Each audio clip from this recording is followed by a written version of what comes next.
Routine is important. When the children come in the morning, they need to know exactly what to do and where to go. So they come in, they will sit on the carpet, and I will be in there ready to do the register. My numeracy group come in, pick up a whiteboard, and there will be calculations on the board that they are able to do, and they will sit on the floor and do those calculations. On the whiteboard in the classroom and in the quiet room is a timetable of the day, what's happening on this day. Because although you have this happens Monday, this happens Tuesday, things change. So every day it will say numeracy, break, literacy, reflection time, lunch. The children will know exactly what's happening and when it's happening. And if you change that within the day, they will know. They will say, I thought we were doing so-and-so today. Because you think they don't notice, but they do, or I'll miss breakout by mistake. Oh, aren't we having a break today? You set up a routine. Try not to break the routine. If you do break the routine, you explain to the children why and what's happening, and they'll accept that and they'll follow it.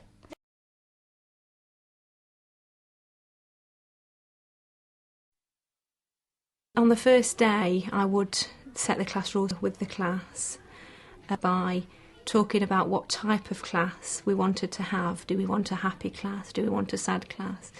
And so that the children get a feel for how we want our class to operate. Thinking about why we need rules, why should we have rules, what life would be like without rules, and seeing that actually it's not just as a child that we need rules, that all the way through life rules affect us. And we spend a lot of time thinking what rules would make life at school easier and more pleasant. And we try and do a lot of work with the children, inventing new rules for the year, and then tweak them to make them sound positive in a positive way rather than a don't do this and don't do that way. I mean, I didn't say, right, we're going to do this, we're going to do that. I gave the ownership to the children a game. Well, what would you like in a classroom? In your classroom environment, what do you think a good rule would be?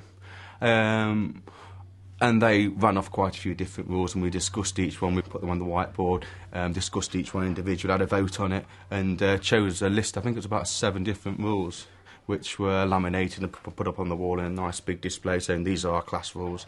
And it was interesting to see which rules they came up with. Initially, it was the rules that I think they felt that I wanted them to say, like, I will not talk when the teacher is talking. But after a while, they started to think about them a bit more and come up with rules that they actually wanted, rather than they wanted me to hear. You'll end up with 1,001 things that the children can tell you that we need to do to make a happy class. It's turning those round into, what can we do then? We will all be kind to each other, we will try our best. And making those together is the key to actually getting them to abide by those rules.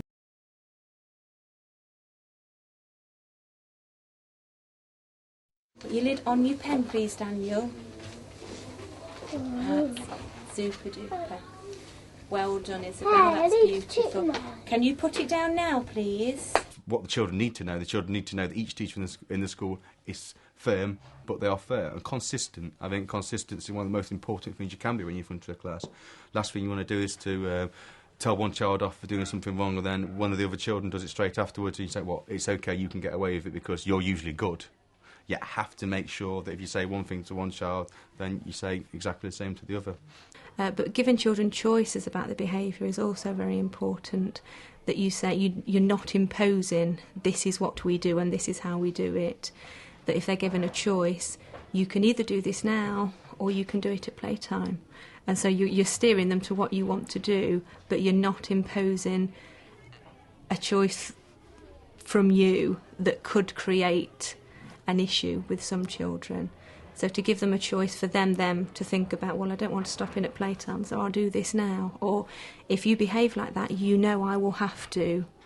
So you're putting the emphasis on them all the time to make the appropriate choice. And then praising when they do. Well done, that was easy, wasn't it? Well done, you know. So. It's another fundamental plank of the school's philosophy as far as children go, is that they're held responsible for what they do, and if they do something wrong, then they're held to account for it and expected to put it right if it can be put right.